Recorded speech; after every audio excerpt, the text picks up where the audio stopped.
Money laundering और terror financing पर निगाह रखने वाली संस्था फाइनेंशियल एक्शन टास्क फोर्स यानी FATF की बैठक 14 जून से 17 जून तक जर्मनी की राजधानी बर्लिन में आयोजित होने जा रही है।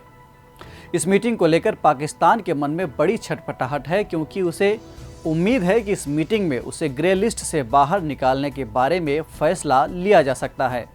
पाकिस्तान ग्रे लिस्ट में बना रहेगा या फिर बाहर आएगा, ये तो मीटिंग के बाद ही तय हो पाएगा। लेकिन आज के इस एपिसोड में हम FATF और इससे जुड़े अन्य महत्वपूर्ण पहलुओं के बारे में जानेंगे। अभिवादन और स्वागत है आप सभी का हमारे इस खास कार्यक्रम में। मेरा नाम है केसरी पांडे और आप देख रहे हैं धियर टीवी। FATF पेरिस स्थित एक वैश्विक संगठन है जो आतंकवाद के वित्त पोषण यानी फाइनेंसिंग और मनी लॉन्ड्रिंग पर लगाम लगाने के लिए काम करती है। साल 1989 में हुए G7 शिखर सम्मेलन में मनी लॉन्ड्रिंग पर रोक लगाने के मकसद से फाइनेंशियल एक्शन टास्क फोर्स का गठन किया गया था। इसका सचिवालय पेरिस स्थित आर्थिक सहयोग और विकास संगठन यानी OECD के मुख्यालय में है। साल 2001 में इसके कार्यक्षेत्र को थोड़ा विस्तार दिया गया और आतंकवाद को धन मुहैया कराने के विरुद्ध नीतियां बनाना भी इसकी जिम्मेदारियों में शामिल कर दिया गया। अभी FATF में 39 सदस्य हैं, जिसमें 2 क्षेत्रीय संगठन जो कि यूरोपीय कमीशन और गल्फ कोऑपरेशन काउंसिल शामिल हैं। साथ ही इंडोनेशिया इसमें बतौर ऑब्जर्वर शामिल है। भारत 2010 में FATF का सदस्य बना था। इसकी बैठक में ये समीक्षा की जाती है कि कोई भी संबंधित देश मनी लॉन्ड्रिंग और आतंकी फंडिंग पर रोक लगाने में सक्षम है या नहीं। साथ ही ये संस्था इन अपराधों को रोकने के लिए नीतियां और मानक भी तैयार करती है। FATF मनी लॉन्ड्रिंग और आतंकवाद के मामले में वित्त पोषण को लेकर देशों का वर्गीकरण करता है। उसके लिए ये संस्था 2 प्रकार के लिस्ट जारी करती है। पहला है ग्रे लिस्ट और दूसरा ब्लैक लिस्ट। अब किसी भी देश को FATF की ग्रे लिस्ट में डालने का मतलब ये है कि उस देश को आतंकी वित्त पोषण और मनी लॉन्ड्रिंग जैसे मामलों में लिप्त पाया गया है और ये उसके लिए एक चेतावनी जैसा है।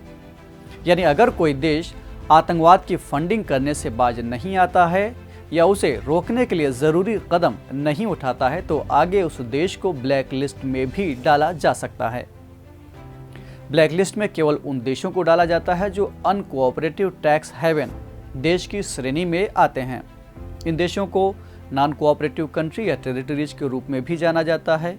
दूसरे शब्दों में जो देश आतंकी गतिविधियों के लिए वित्त पोषण कर रहे हैं या मनी लॉन्ड्रिंग जैसे अपराध में लिप्त हैं, साथ ही इस मामले में वे अंतर्राष्ट्रीय समुदाय के साथ समुचित सहयोग नहीं कर रहे हैं, तो उन्हें FATF द्वारा ब्लैक लिस्ट में डाल दिया जाता है।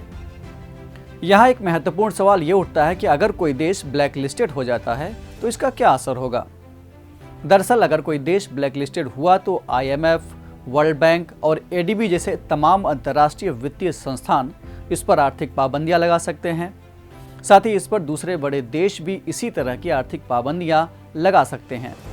इसके अलावा ब्लैक लिस्टेड देशों को अंतर्राष्ट्रीय वित्तीय संस्थानों यानी कि IMF, वर्ल्ड बैंक, ADB और अन्य देशों से कर्ज नहीं मिल पाता है।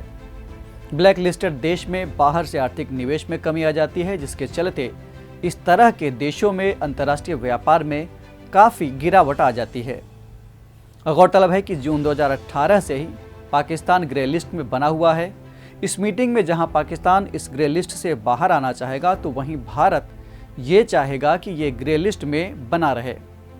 अब यहाँ महत्वपूर्ण सवाल ये उठता है कि पाकिस्तान के ग्रे लिस्ट में बने रहने से भारत को क्या फ़ायदा होने वाला है। दरअसल भारत लंबे वक्त से पाकिस्तान प्रायोजित आतंकवाद से प्रभावित है। एक अरसे से भारत इस संबंध में समूची अंतर्राष्ट्रीय बिरादरी को ये जताने की कोशिश करता रहा है कि पाकिस्तान किस प्रकार से आतंकी गतिविधियों को वित्त पोषित कर रहा है, जो कि भारत के खिलाफ है। अब जैसे जैसे पाकिस्तान को तमाम स्रोतों के जरिए मिलने वाले आर्थिक सहायता में कमी आएगी, वैसे वैसे पाकिस्तान द्वारा आतंकवाद की फंडिंग में भी कमी आएगी, जो कि भारत के शांति और सुरक्षा के लिहाज से काफ़ी महत्वपूर्ण साबित हो सकता है। तो ये थी बात FATF की और अब बारी है आज के सवाल की। आपको कमेंट करके बताना है कि सबसे लंबे समय तक FATF की ग्रे लिस्ट में बने रहने वाला देश कौन सा है। हम फिर मिलेंगे एक नए कार्यक्रम के साथ। तब तक के लिए आप पढ़ते रहिए और बढ़ते रहिए। नमस्कार।